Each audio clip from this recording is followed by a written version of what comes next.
Hi everybody, I'm here with Paul Cottrell. He is a researcher in chaos theory. Of course, he has a big interest in my show for that very reason. Has interest in modeling financial markets. He's born in Detroit. He has extensive professional experience in engineering and design after retiring from automotive engineering. He pursued interests in corporate finance involving the publishing, retail, and non-profit industries. He is a proprietary trader specializing in currency and energy markets. He's been awarded a PhD specializing in finance from Walden University, also earned an MBA and BS from Wayne State University, engineering certificates from Massachusetts Institute of Technology, and has also been awarded, Dr. Cottrell is currently at Harvard University as an ALM candidate specializing in biology. He's completed the pre-medical program at Fordham University. In other words, his degrees could totally beat up and take the lunch money from my degrees. I'm very pleased to have you on the show, Paul. Thank you so much for taking the time. Thank you very much for having me. I appreciate it. Okay, so we're going to talk, I guess everyone can tell from my red background here, we're going to talk coronavirus and I think some economic impacts that are quite important. And one of the videos that you made that was recommended to me that had me skin crawl just a little bit was your video on the impact of coronavirus on the health systems and the lungs in particular. I wonder if you could help people understand where you're coming from, and hopefully we can push back against this "it's just the flu, bro" kind of narrative. Right. So people need to understand the main receptor that this coronavirus is infecting is the ACE2 receptor. And the ACE2 receptor involves a pathway called the renin-aldosterone pathway. So this helps control your blood pressure. So as this virus is breathed into your lungs, there's a high probability of it connecting to this ACE2 receptor and going in endocytosis into the cell and starting to replicate. But what is interesting that just came out just recently is it's not just the ACE2 receptor, and it's not just the Wuhan strand. We have other receptors that this is infecting, such as the GRP78 receptor and the CD147 receptor. But it seems as though that the spike protein on the coronavirus has more affinity for the ACE2. It actually is supercharged when we have a protease called furin in our cell. We have furin in our cells that helps process proteins. Sometimes proteins are made and they have to be cleaved or folded in a certain way to be activated. We have inactive proteins and activated proteins. So furin at times can migrate to the cell surface. If the furin is next to ACE2 or these other two receptors that I just mentioned, it adds 1,000 times more virulence for the spike protein. It's the spike protein that's on the coronavirus. This I just released 2 days ago. All right. So there's a worry here that once you get infected, this virus is the working hypothesis that we have is that it's not the flu. All right. It is a bioengineered virus. Okay. And this goes all the way back in the research data, all the way as far back as 2010. You can see how individuals were doing restrictive enzyme manipulation in this genome of SARS and bat SARS-like virus. All right, and they were building up what I call the Wuhan strand. This goes all the way back to 2010. They were manipulating it. The reason why they were manipulating is to try to understand what is going on in the bat host and create therapeutics for it, like remdesivir or a vaccine, right? Well, something happened. Many different labs in the world were doing this, all right? Something happened in the research lab at the P4, all right? And they had a supercharged version of this, where they took bat SARS-like virus, and they took SARS, and they copy-pasted the virulent parts of their genome into a substrate, and created a new genome that also tweaked it with HIV. The HIV component of the S protein comes from something called the GP120. It's the glycoprotein 120 from HIV. And there's 3 inserts, and there is 1 insert for GAG. GAG is tied into the capsid. Capsid is the circular structure of HIV. All right, the main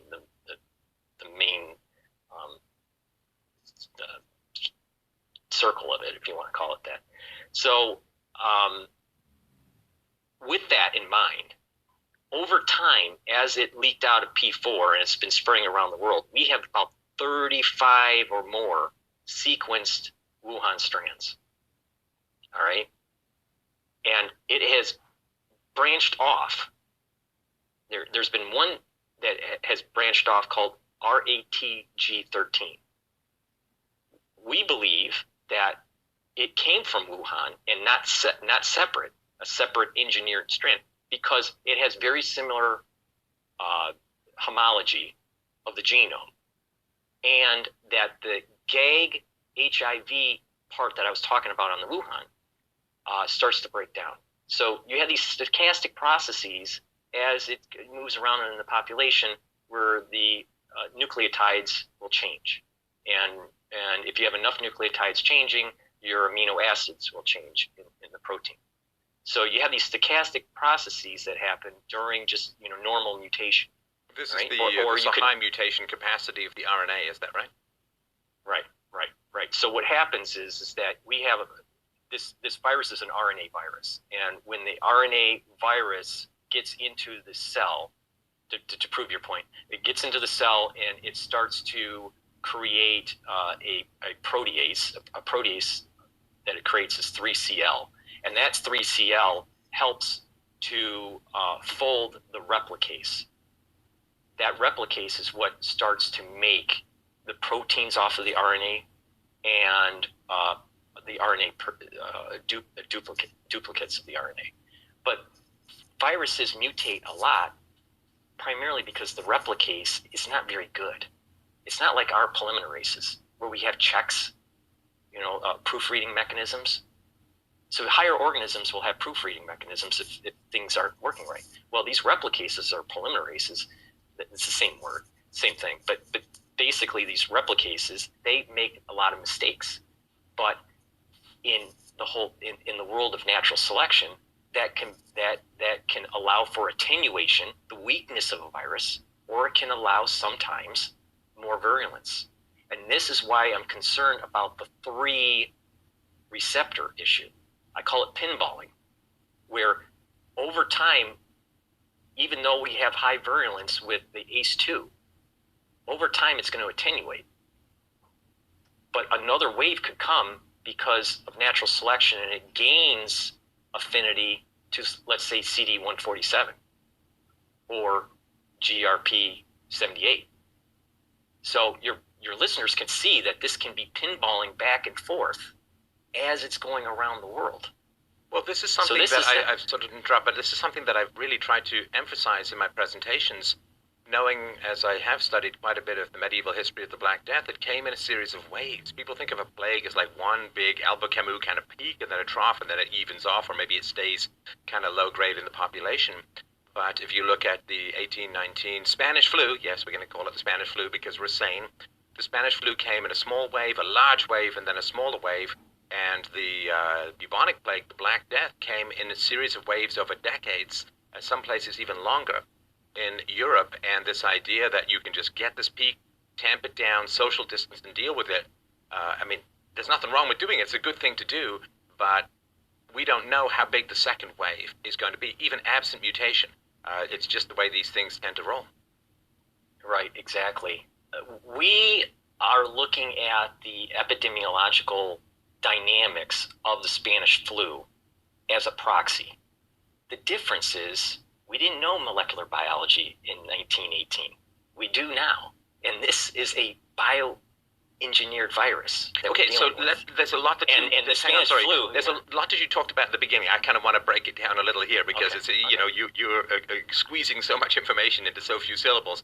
So when you say bioengineered, do you mean that there's evidence of human tampering, not necessarily that it's any kind of weaponized thing, but they were doing messing around with the gene sequence in order to try and learn something?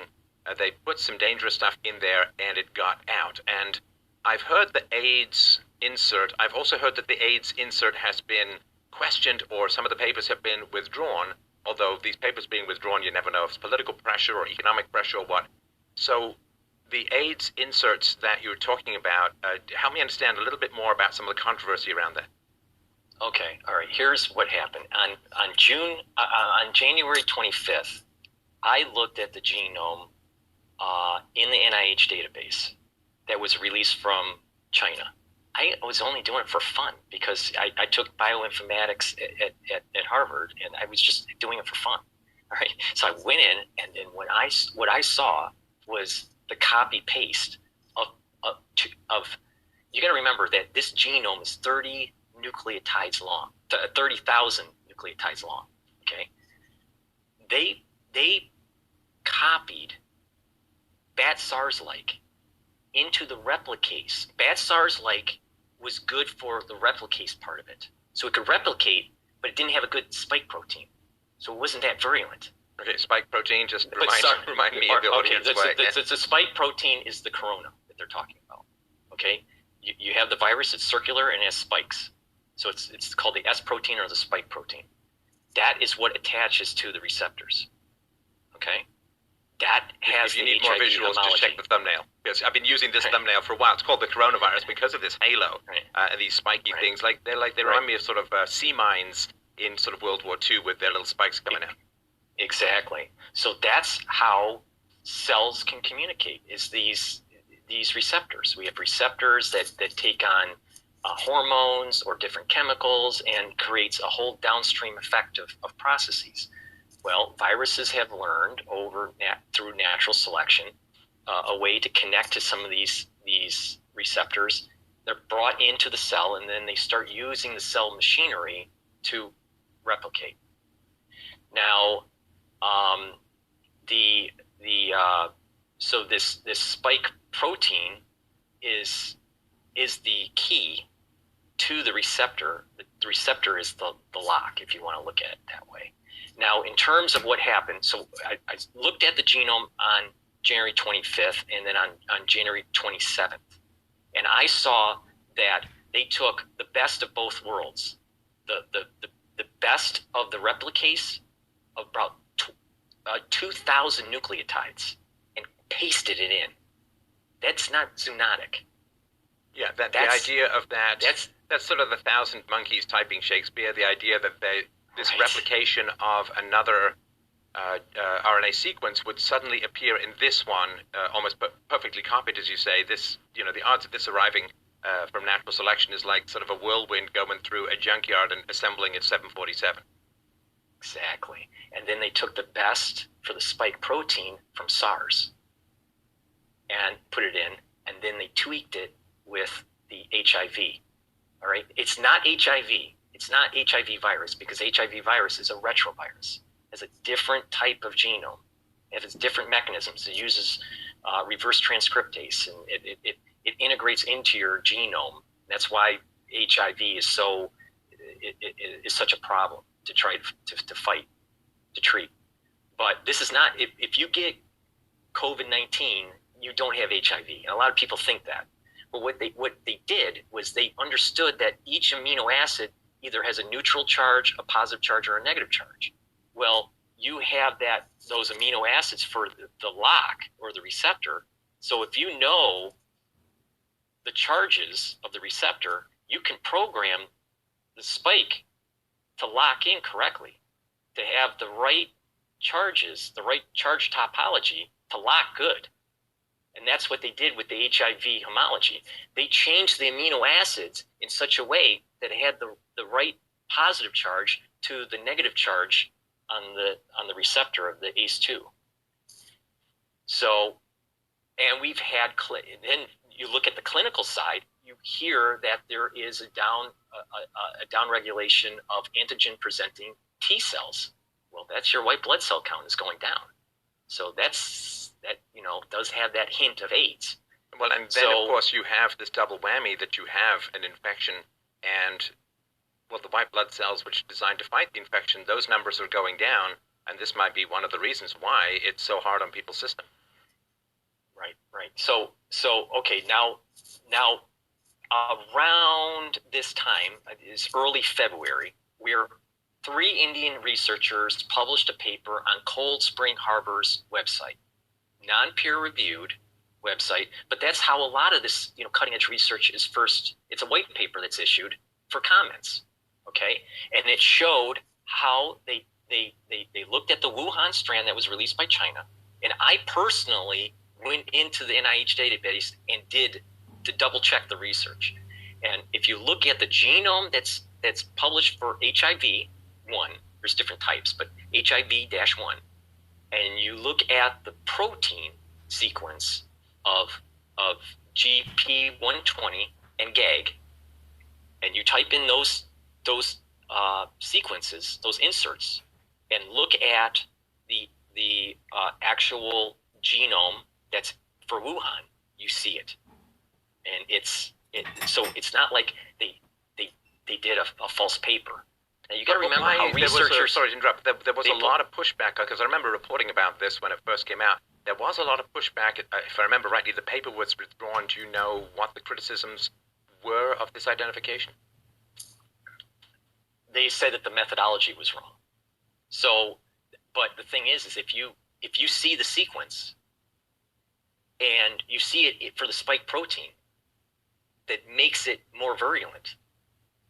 And there's four inserts, 4 separate inserts. It's not like, just a sequence. It's 4 targeted in there. The chances of that being zoonotic is low because it's 1 sequence, I could say maybe zoonotic. 2 sequences, maybe. 3, 4, then the probability becomes less and less, right? And these sequences are not just 2 amino acids matching. One is 6, another is like 8, so that the chances, and to make an amino acid, you need 3 nucleotides. So, and you need 3 nucleotides plus another 3 nucleotides plus another 3 nucleotides to make up the 6 amino acid sequence. So the chances of it being zoonotic is very low. On top of when you look at the copy pasting that took place with bat SARS-like and SARS coronavirus. So this was definitely bioengineered, and that's just looking at it from bioinformatics. So you can look at it from 3 different ways. You can look at it from the bioinformatics. You can look at it from the probabilities, pure probability. It's very low. And then on top of it, it's right by a P4 facility where supposedly it was leaked, by the fish market. So the probability of all this being zoonotic is like 0.00001 or less. The bioinformatic perspective, you can see the copy pasting. But then you can see the building through the research and how they were studying this in the bat host and try to make a virus that goes under the radar of the immune system to be able to understand the biology, to speed up the research. So I understand why they did it. Okay, but let me understand this, because this is the big question, and of course we may never know the actual answer, of course, Paul, but this is the big question. If it was engineered, why on earth would somebody want to create such a hellish virus? If it doesn't exist in nature, it's not like you're researching it to create some sort of vaccine or some sort of protection against it. I mean, is this not just, well, I don't even want to say it, but I mean, wouldn't this have significant military applications? There's a lot of ways to look at this. We can go down the very dark road, or we can, hopefully it wasn't the dark road. I originally had the thought and the hope, and I stress hope, that it was purely scientific and that it was leaked on accident.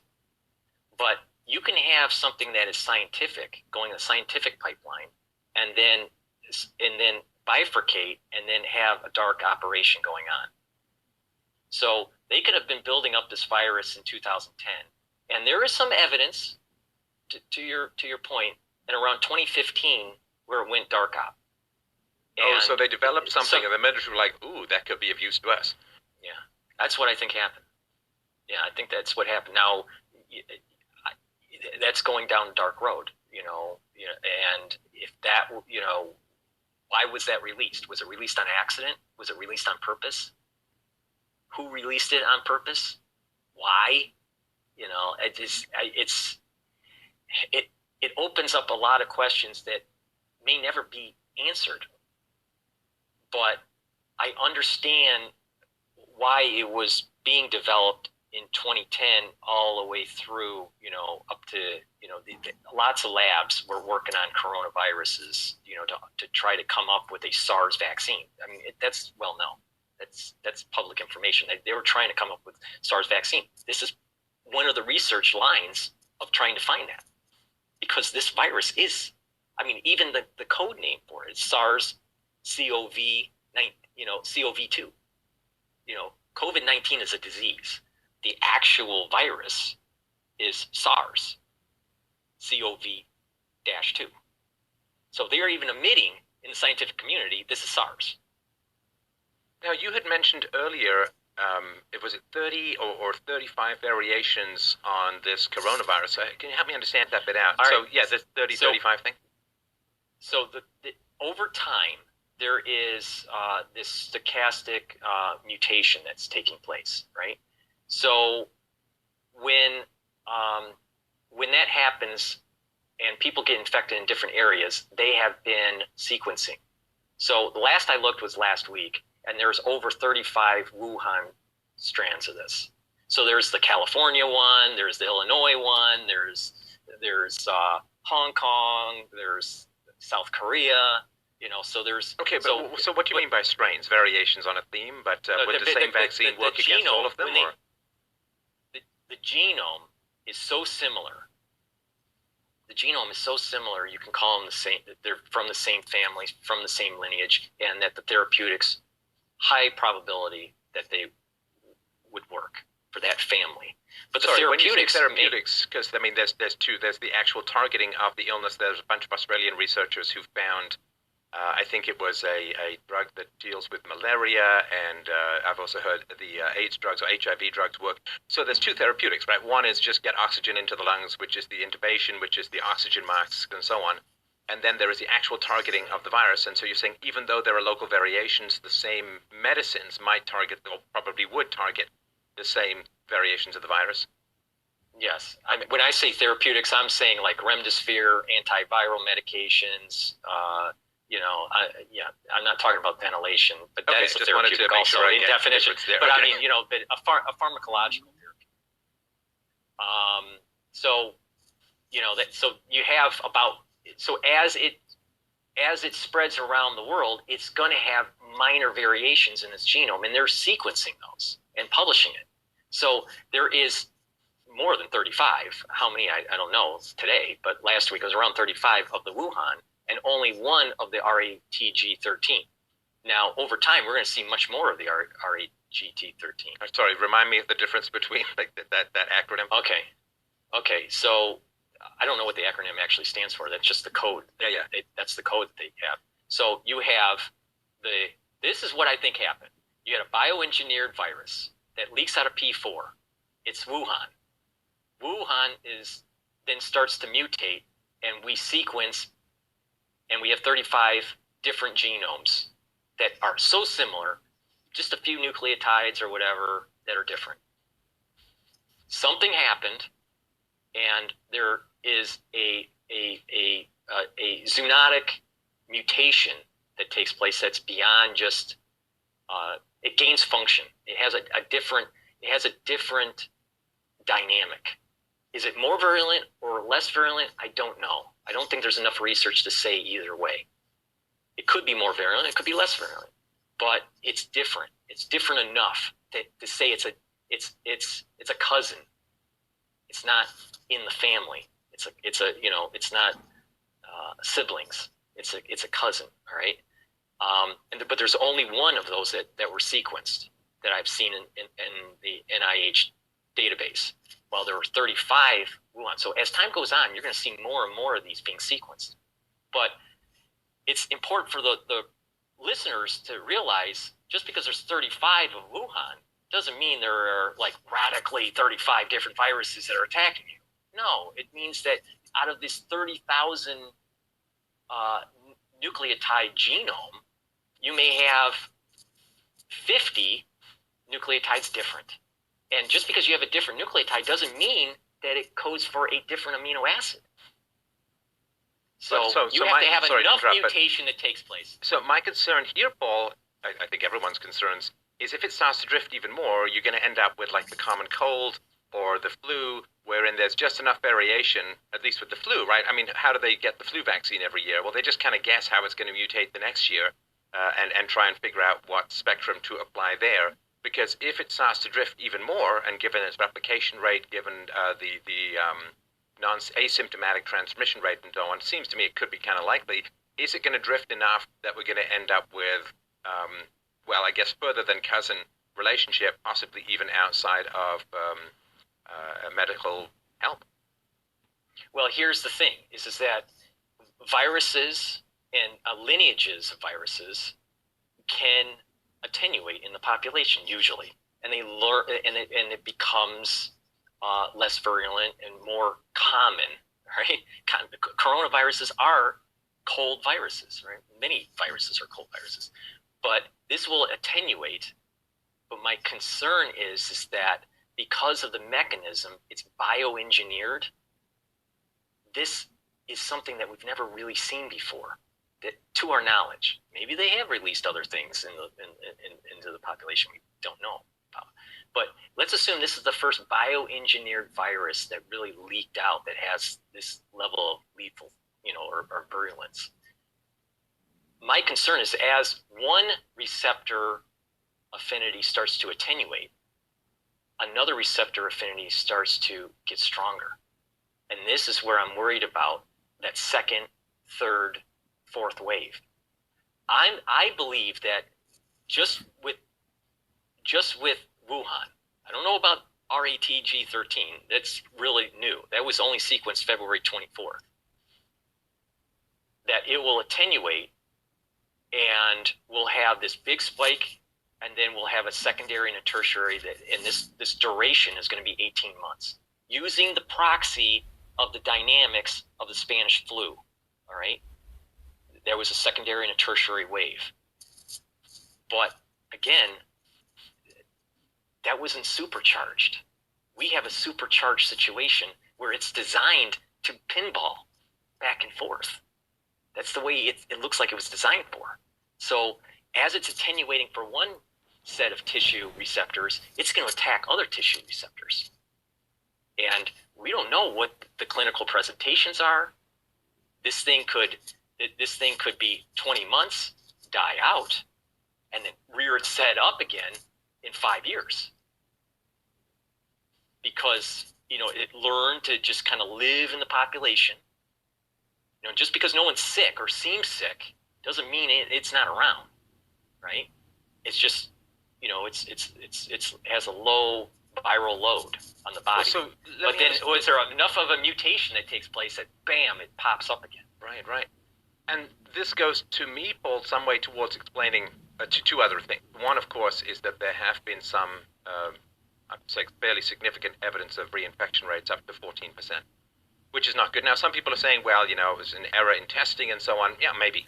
But if you've got this mutation that's looking for these new receptors, the reinfection rate seems somewhat plausible. And, well, tell me if this is a correct way to look at it, that it would also go some way towards explaining why the damage appears to be quite significant in some people. I've seen reports of 20 to 30% loss of lung capacity, of a brisk walk causing people to sort of run out of breath after they've had the virus. I've heard other reports of the heart ailments that can come out of this, and these things are not much associated with the flu or the cold, of course. Is this part of what we're talking about?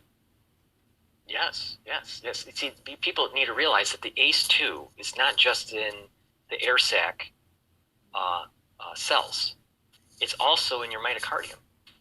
So we know through clinical presentation that individuals that have diabetes, and this is my big point about America because we're unhealthy, but diabetes, heart disease, liver issues, especially, liver cirrhosis, drinking too much, that sort of thing, or kidney dysfunction, they all have ACE2 receptors because they use it for hormonal communication, for homeostasis.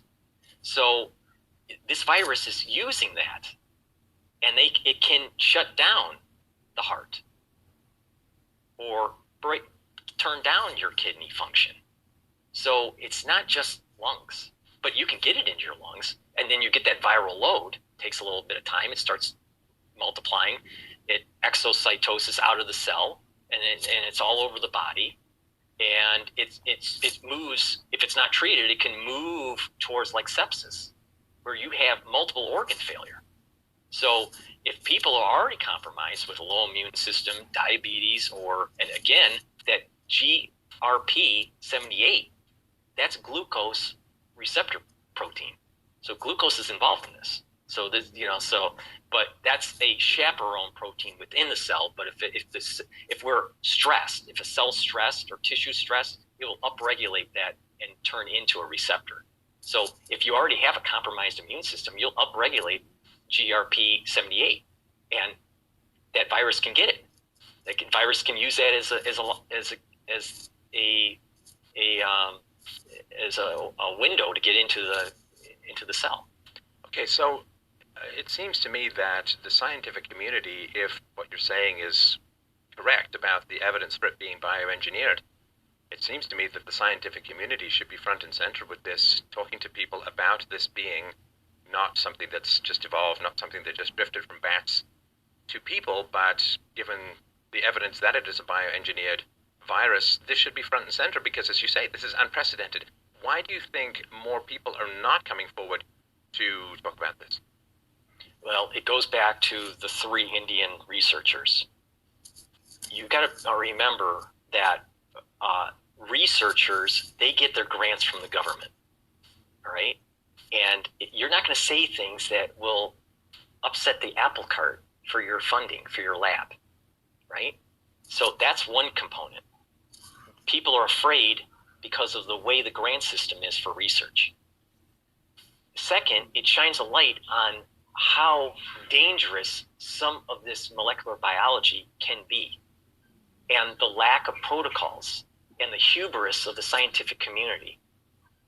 If we don't have the correct protocols at level 4 labs, the BSL-4 labs or the P4 labs, these things can leak out and cause major havoc. Well, sorry to interrupt, but even in a first world country, not to say that China's all third world or anything, but even in a advanced country like Canada, we had a bunch of Chinese scientists kicked out of a lab in Winnipeg. So, it's all well and good to have protocols, but if you have people who may be compromising those protocols for reasons of outside influence, it's like, well, that's all the great protocols, doesn't really matter. It's like putting your big long password up in a Post-it note on your monitor. But there could have been a protocol to prevent the leakage of material coming out of the lab.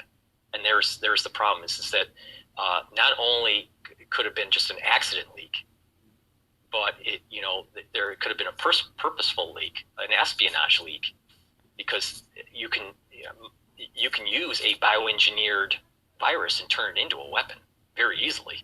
So,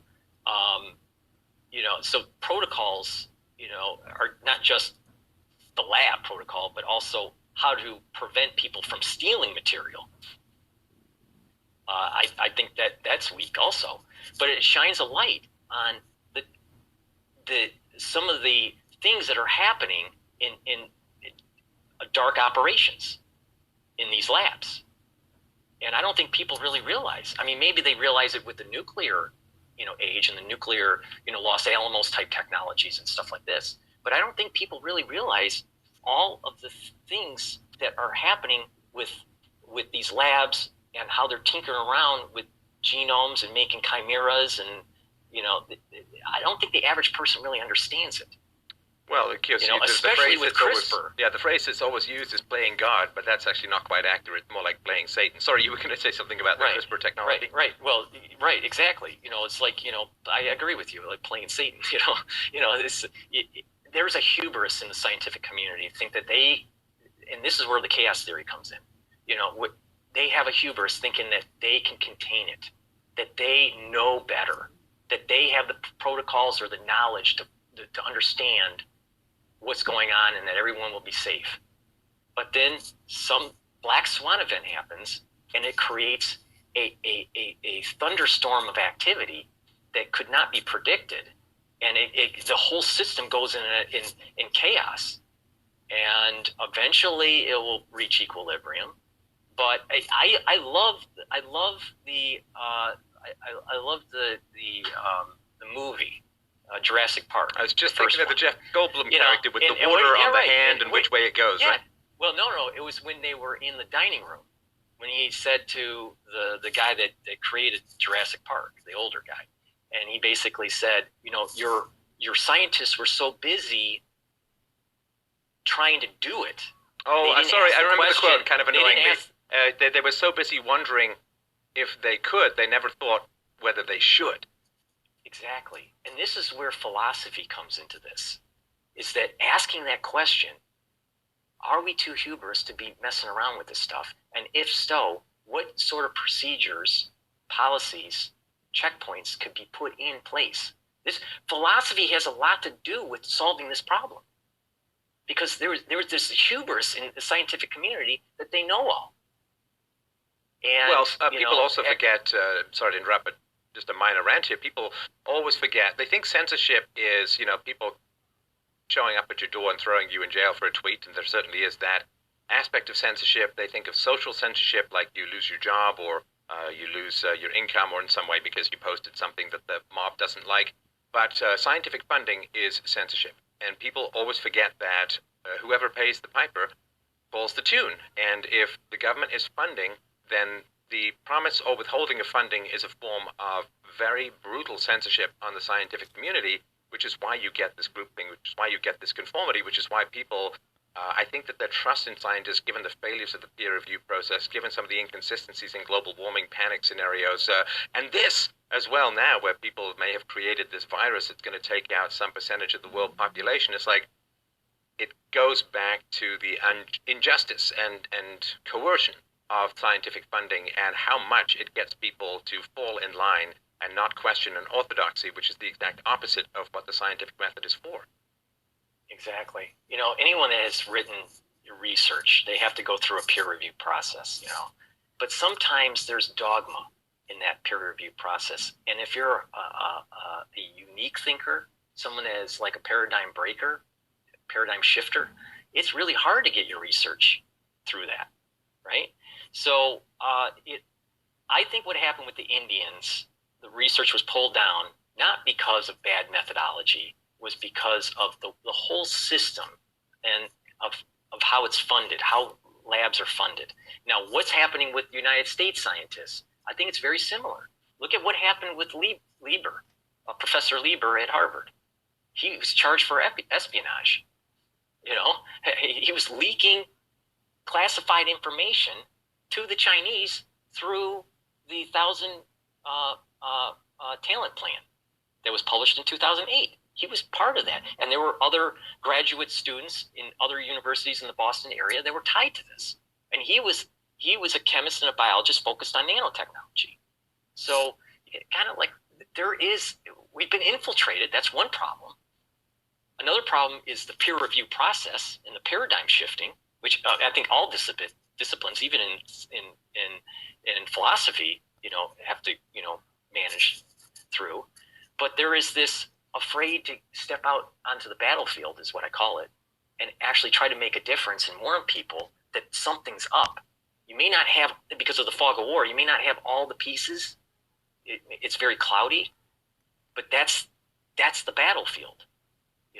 By the time everything is said and done, we'll understand what really happened. But we're living in the now, and we have to act on the present and not wait for the historians to tell us what happened. So there is going to be this fog of war. But I think the scientists, they have this mindset that, well, I need more data. I need more data. I need more data. Well, that's true, but you also have to have some intuition to move the ball forward while you're waiting for more data. Well, and of course, China, the last thing that China would want is any scientific consensus that this was an engineered virus, because that would be beyond appalling in terms of the world community. One of the worst things that would have happened in the world community since the Second World War, really. Okay, so let's talk about this last thing, because of course you have expertise in finance as well, which I really appreciate. There is a real widening of perspectives at the moment on coronavirus, on the outbreak, in that, you have some people saying, hey man, the death rate is vastly overestimated, it's under control, it's just the flu, we're overreacting, it's going to come and go, we're all going to look silly in a couple of weeks. And there are other people who are, I'm trying to sort of navigate between these two positions. Usually the truth is in Aristotelian mean somewhere in the middle. And other people who are saying, this is the end of the world as we know it, the economy is going to collapse, the dollar is going to evaporate, going to monetize the debt. Well, they're kind of already doing that at the Fed these days. What is it, 2.2 trillion plus another 500 million or something over the last day or two, and 0% interest rates for those close to the centers of power. Where do you think the response, I mean, we can focus on America, I know that you live in the States, so where do you think the response is relative to the risk? I'm going to say something really, really scary, all right? And I don't mean to scare people, because I've spent a lot of my time trying to help people and calm people down. I mean, but this is much worse than Lehman. You look at the VIX. The VIX is already trading in 83 or 80. Last I looked, it was 80, mid 80s, 85, something like that. Okay, so Lehman happened in 89. That would be good. All right, the VIX index is like a risk index on stocks. The higher the number, the more risk there is. Now, normally, risk is heteroscedastic. It spikes and it comes down really quick. It's rare, very rare, to have elevated risk. We are seeing elevated risk day after day after day after day. That only happens maybe in a war or a major catastrophe, a banking crisis. The last time that we have seen this dynamics on the VIX is Lehman. It didn't happen during the tech bubble. It didn't happen with Gulf War I. It didn't happen with Gulf War II. It didn't happen with Afghanistan. Not 9/11. It was Lehman. Oh, and just for those who don't know, sorry, for the younger audience members, we're sort of middle-aged guys. So for younger audience members, Lehman was the beginning of the dominoes that, almost brought down the world financial system in 07, 08. So, sorry, just wanted to put that little point of reference in, but go ahead. All right, so it's important to understand on the fragility of the banking system. Back mid last year, we were already having problems with the repo market, right? And so the central banks, the Federal Reserve, kept on pumping money in because the banks weren't liquid. That was when times were good. All right, this is July of last year. All right, now fast forward to where we're at right now, and people want to take money out of the bank. People aren't working. They're not spending. Some loans are probably defaulting. So the banks were already fragile. Now the VIX is an indicator of what risk is building up in the system, and it's elevated. It's not heteroscedastic. It's not coming down quickly. It's elevated, just like Lehman. So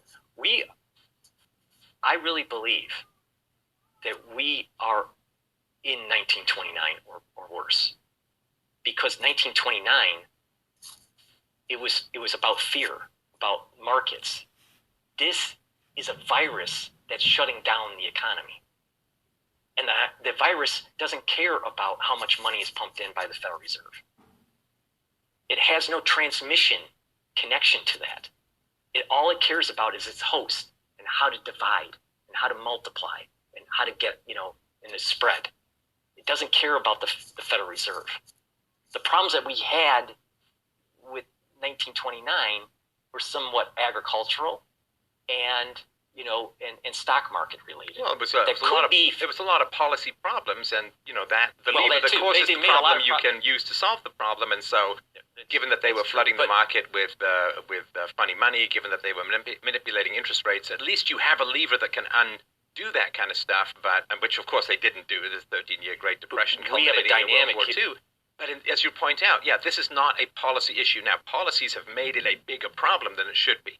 The fact that they crushed down interest rates, the fact that they did bail out all of the financial companies, the fact that back in 07, 08 meant that they didn't rationalize the system, the resources were still trapped in a lot of these zombie companies and bad management.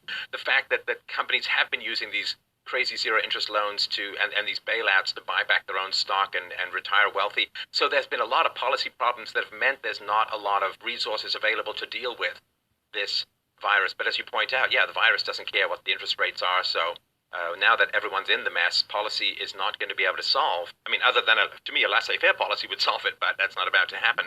But you're right. Of course, it doesn't respond. It's not a political animal. Right. It's important to understand that the virus is going to burn through the United States. It's going to burn through the world, all right? And it's going to last for 18 to 20 months. This is not 4 weeks, 3-month thing. It's 20 months. The level of activity of the virus, we don't know. It's going to be spiky, all right? But the actual amplitude of that spike, we don't know. But because of the health conditions of North Americans, especially in the United States, we're unhealthy people. Half of the population is unhealthy / geriatric. And this is the problem, this virus takes advantage of that.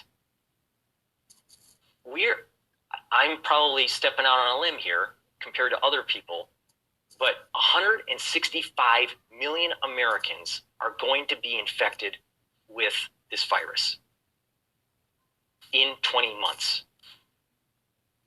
Most of them will have mild cases. 1/6 of the ones that are infected will have severe case. 25% of them, which is about 6.9 million people, will die from complications of COVID-19 because of the health situation and the geriatric component. So, like, for example, to try to bring it down to reality of what these statistics say, my mother's 73. She has severe COPD. She was a long-term smoker. She's, and severe COPD. She gets this virus, in 3 days she's dead. That's what that means. My father, he's 76. He has some elevated blood pressure controlled by statins. If he gets it, probably in 14 days, he's dead. That's what that means. And there's a lot of Americans that have parents that fall in this category. So it's not out of the realm of possibility of what I'm saying. So that's why trying to shut down the society, almost biblically in a way, the 40 days and 40 nights, as the angel of death comes through and let it burn out. And then the population could, try to rebuild. But unless they come out with a therapeutic, a pharmacological therapeutic that cuts it in its tracks right away, I really believe that we could see 6.9 million people die in the United States from complications of COVID-19 because these diseases they have, they can't take the viral load. Their system is so compromised they can't fight the infection. Now, people like you and I, we're relatively healthy, we probably can take the hit. But what does that mean when we're in our 60s or 70s? When this next round happens, we're going to be just like our parents, with the ailments, the heart diseases. Because remember, this thing attacks the myocardium. So it's a problem. So that is the virus part of it. then you can just imagine the shutdown of the economy as the deaths are happening and the need for quarantining, or what they call in New York, shelter in place. So, but the economy is going to be shutting down, and the supply chains are going to be shutting down, and you're going to have 50% unemployment. This is going to be worse than the Great Depression and worse than Lehman. So you're going to have deaths and a complete destruction of the economy. Now, what will happen, I believe, is that people will be so scared. And this is where 9/11 comes in. The people have been listening to my channel. 9/11 happens, people get scared, and the Patriot Act comes into place. And that set in motion a ballooning of government where it created a TSA, the Homeland Security, and all these, surveillance kind of technologies, FISA courts, and all this. And we know about the abuses that can happen with over surveillance. And even your channel talks about that have happened. Yeah, right, exactly. But even your channel, talks about the big eye in the sky, right? Yeah. But what will happen is something similar to that, what I call the Bio-Patriot Act, will be instituted.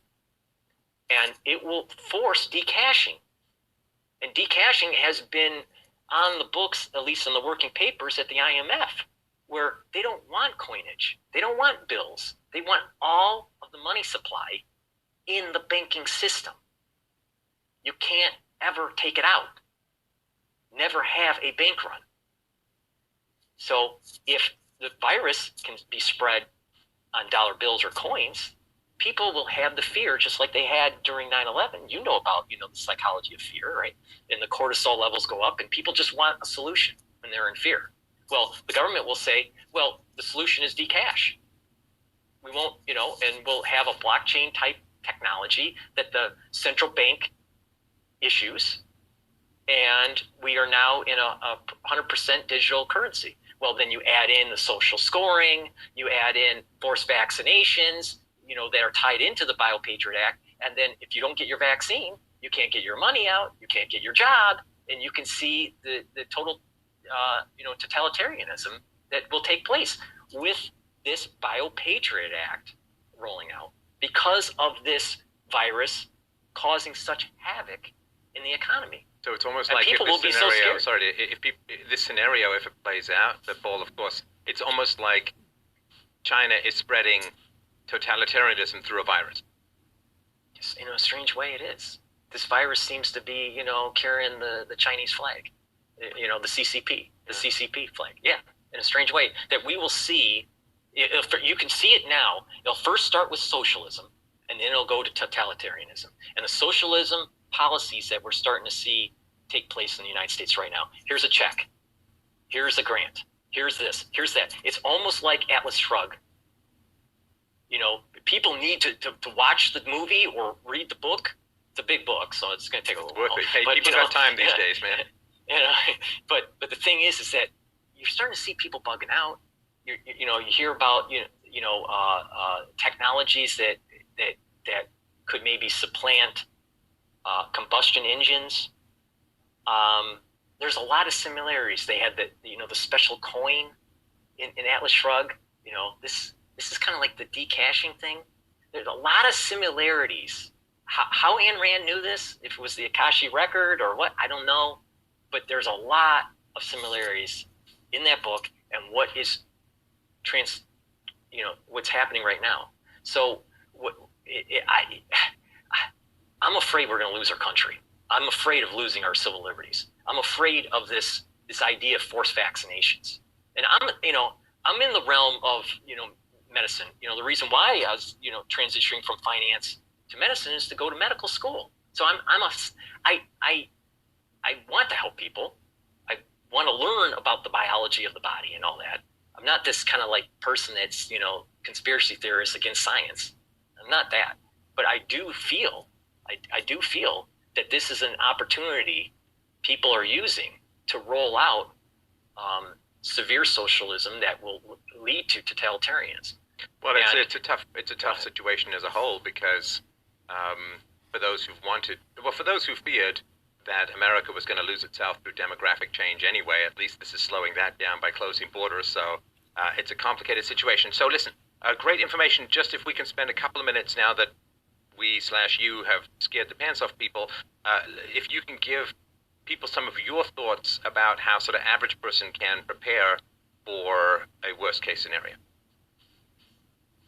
Well, we're probably going to see, I've been telling everybody you need to prepare, all right? And how to prepare is you need food. That's the very first thing.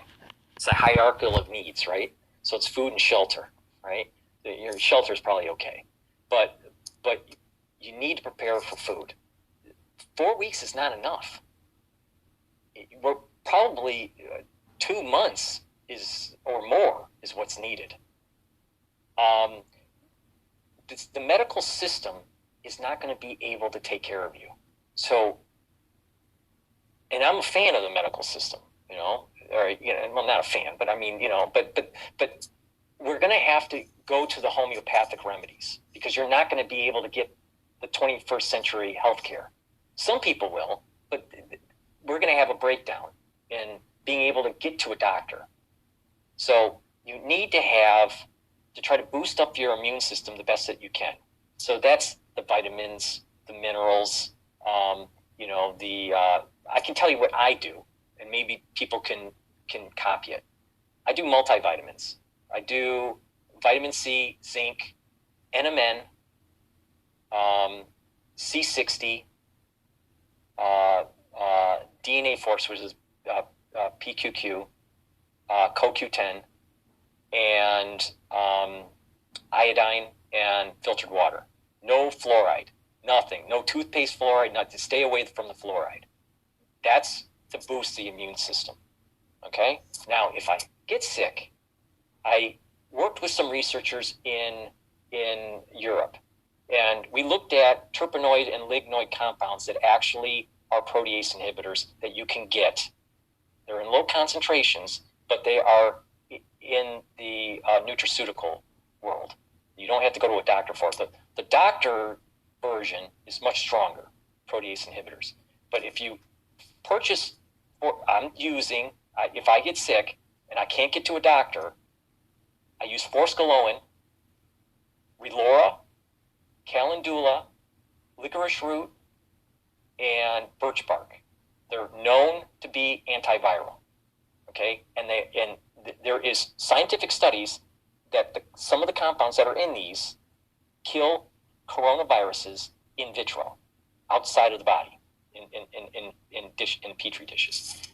So, taking that, and then the cytokine storm that can be created if you get reinfected. So sometimes if you get reinfected, it may cause an overreaction of the immune system. You have to calm that down. So anti-inflammatories like turmeric or rosemary, those compounds will help calm it. But you got to take a lot of it because it's not the medical grade. So you have to, take a lot of this stuff. But there are means on the homeopathic realm if you can't get to a doctor. And that's important, is to get those in your home for your family, just in case you start getting sick and you don't have anything. The colloidal silver realm or the nano silver realm will also help to boost the immune system. All right. And are known to be inactive. I got to be careful the way I'm saying this because of the current climate. Known to inactivate pathogens. So, and the government, and I know this for a fact, Homeland Security is going to ABL. ABL is one of the main labs that make nanosilver to buy big purchases of nanosilver. So, and our military uses nanosilver for wound dressing, for on the field if they get cuts and stuff, because it kills the pathogens and activates the stem cells for healing quicker. But those are some of the things that you can get in your toolbox. But you also have to prepare with the toiletries and the feminine hygiene stuff. And, a lot of people don't think of this, or just overall hygiene products that you might run out. You may only buy, 1 week supply of shampoo or conditioner or whatever. People need everything that you buy that you typically need, you need 2 months worth. And that causes, the problem is that causes supply chain disruptions because there's this big spike of demand. So, for me to help people and tell them to go and buy 2 months supply is actually, in a strange way, a negative feedback causing a problem for supply chains. Well, not for those first in line, but I want listeners to this to be first in line. All right. Well, listen, I really, really appreciate the detail on this. Of course, you're not trying to give medical advice, neither is anyone here. We're just talking about your own personal experiences. But I do want to remind people to check out Paul. It's Cottrell, Cottrell. He's got a great website, a great YouTube channel, and I'll put links to all of those below. I hope that you'll stay in touch. This is a very illuminating, to the point where I'm getting a headache, but that's good, right? So very, very illuminating discussion. I really, really do appreciate it, and I hope you can join us again. Yeah, I would like to. I try to unpack it as best I can in such a short amount of time because there is a lot of information there. Well, I'm sure we'll get you back on. I really appreciate your time. Thanks, Paul. Thank you. Thank you.